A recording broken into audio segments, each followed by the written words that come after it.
At M&M Milling, when we first get a contact, we understand that we have to move from introduction to production. And the first question for us is, can you tell us about your material?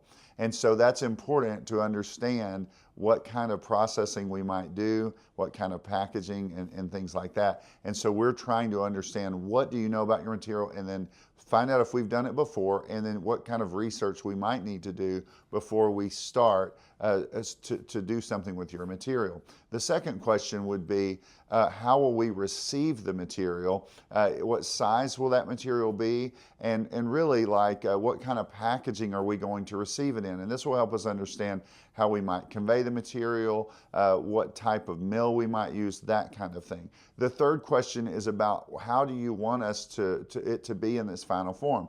If we're blending it, like, what does that look like? What tests might need to be done, and what are we trying to do? If we're grinding it, we want to know, like, what's the particle size distribution that will work for you and your customer.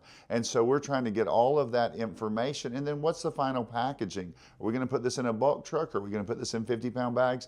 Those kind of things. And then fourthly, what are we going to do after we process the material? Sometimes you just want us to hold it for a moment in a warehouse, and then you're going to ship it out. At other times, you need long-term storage. And then finally, we have a sister trucking company, and we may need you, or you may need us to send that to someone. And so all of those things are really helpful for us to understand, and for you to understand, so that you can be successful, and even further, your customer might be successful. And so we hope that we can help you with that. Please reach out to us.